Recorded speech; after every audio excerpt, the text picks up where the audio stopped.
Hi, I'm Oliver Angel. And I'm Zoe Mueller-Hinnon. Welcome to our neighborhood, the Ford Historic Homes District. Most everyone has heard of Henry Ford, right? But did you know that he built a unique neighborhood in 1919? That neighborhood is where we live and go to school. The neighborhood is almost 100 years old. We're here to let you know why our neighborhood is unique. Henry Ford's dream was for every American farmer to own a Ford tractor. To make these tractors, Ford needed a workforce for this Henry Ford and Son tractor plant located here in Dearborn, Michigan. At the time, most of the workers rented houses in Detroit and then took a streetcar to work. Rents were expensive, and it took almost an hour to get to work. E.G. Leibold was Henry Ford's personal secretary, and he noticed the problem. He had an idea to build a neighborhood of houses in Dearborn for the Ford workers so they could own an affordable home and be close to work. They chose this neighborhood. The boundaries of the neighborhood included Michigan Central Railroad, Nowlin, Military, and Monroe Street.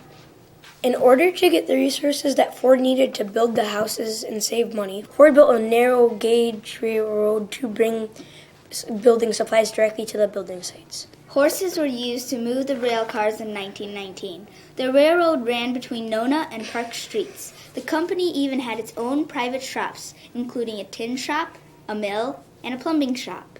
Another way they made building more efficient and faster was by using the successful assembly line method they used for cars at Highland Park. One screwed up the basement. One built the foundation. One put up the outside framing. One did the plumbing, interior, and electrical work, and the landscaping. That was real teamwork. Albert Wood also built the Henry Ford Hospital, designed the Henry Ford neighborhood homes. Henry Ford insisted that the homes be built with good quality materials, great craftsmanship, and to not look uniform. So Albert Wood designed 7 different home models, A through G. People still live in the homes and enjoy them today. The Ford Historic Homes District is a great place to live and go to school. People take pride in the neighborhood and have an active neighborhood association which sponsors lots of great activities throughout the year. In fact, the mayor of Dearborn lives in the neighborhood. He recently stopped by to talk with our student reporters. Let's join them now. Hello, Mr. O'Reilly. Welcome to DuVall. Thank you for being a part of our documentary film. I'm Samantha Turner, student reporter of the DuVall studio class. And I'm Lydia Morano. Thank you. Glad to be here. We know you are a current Ford home resident. What made you buy a Ford home? Well, I think it's the community, because that's what attracted us the first time.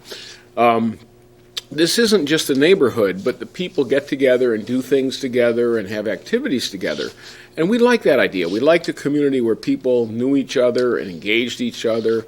So it was really just the people who lived here and the whole spirit of the neighborhood. Are there any other special things you'd like to tell us about living in a Ford home? Yes, I think that one of the things that people don't know and they really need to know is to this day it's still a really unique type of property. It was built just after World War I, and after World War I were the first subdivisions. Levittstown, New Jersey was built about the same time that this area was built. And Levittstown was the first major, huge development where all the houses looked exactly the same.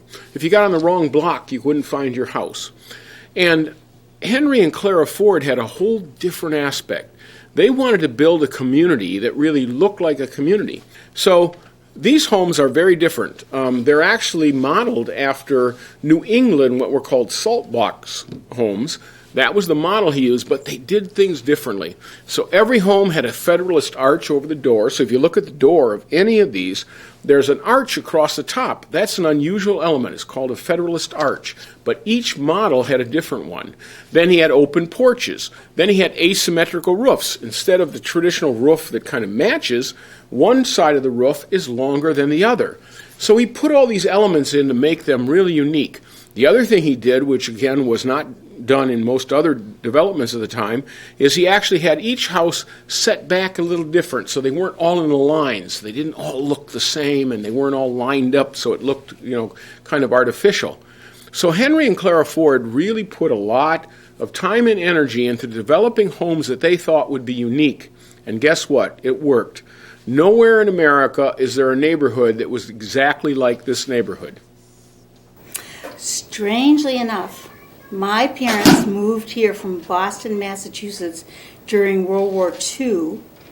And when I was 1 year old in 1946, they moved to Nona Street to a Model B that's 3 houses from the house I live in today.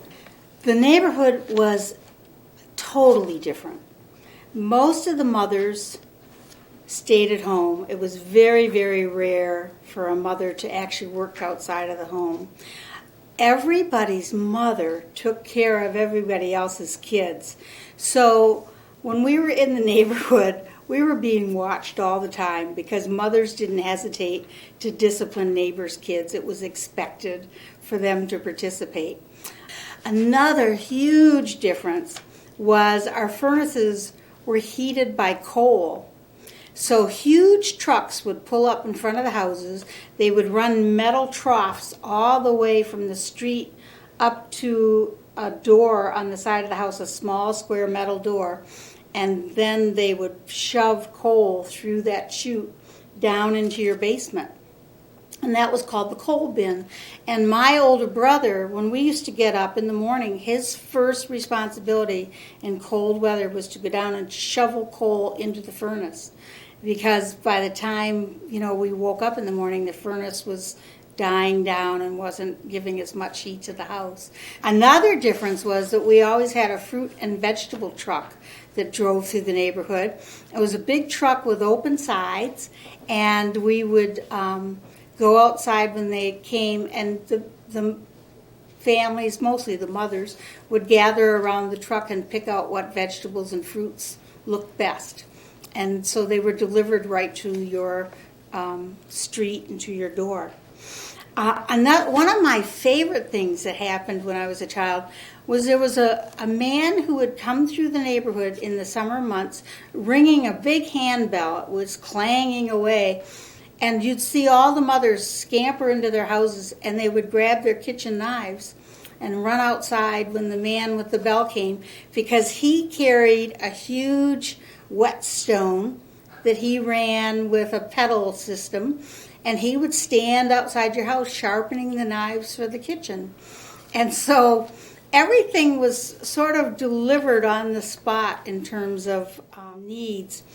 Another thing that was very different, there were no houses along the railroad tracks on Park Street. Those were all open fields, and in the wintertime, most of the families who owned those open fields lived directly across the street on Park, and the city would open up the fire hydrants and allow them to flood their fields so that we had ice skating rinks all over the neighborhood. And in the wintertime, again, one of the big responsibilities for the kids was to shovel the ice skating rinks and then to put fresh water on top. They would drag hoses and spray fresh water because the ice skates would break up the ice.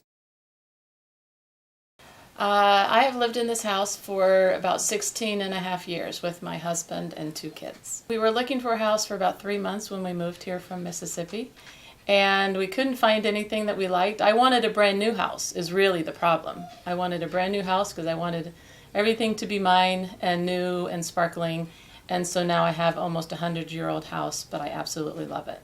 The front porch used to be an outdoor porch, where now it is enclosed in part of the inside of the house. Very originally, when they were first built, every one of the Ford homes had an exterior porch. Sometimes they were accessed from the inside of the house. Sometimes you could get to them from the outside, but all of them had an exterior porch.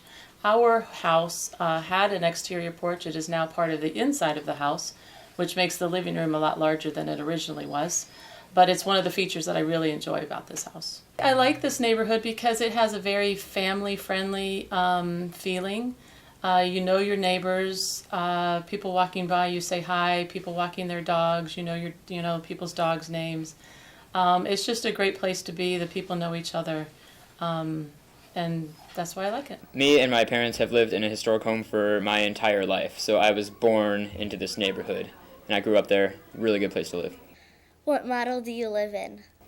I believe I lived in a Model A, which has been very satisfactory. What is your favorite feature in your house? I really love the aesthetic of the house and just the way it looks in the exterior and interior. And the layout, very retro. I like it. Is there anything you'd like to change about your house? Not much. I mean, occasionally the fabric of space-time that surrounds the house will occasionally break down and a black hole will form under it. But you know how that goes. It's only bothered us once or twice. Do you know anything about the previous owners? No, the previous owners are kind of an anomaly to me. I don't know too much about them other than that one of them went to Divine Child High School because there's a Divine Child logo that's spray painted on the inside of our garage. That's all I know. Has your family added any renovations? We have added something. We completely refurbished the basement, so it's a lot nicer now. And then the people before us walled over what was once sort of like a patio area. Thank you so much. Please come back and join us for the movie premiere this spring. I definitely will. We really enjoyed learning about our historic neighborhood. We hope you did too. Check out your own neighborhood association or community group. You might just find some interesting history too. Thanks for watching.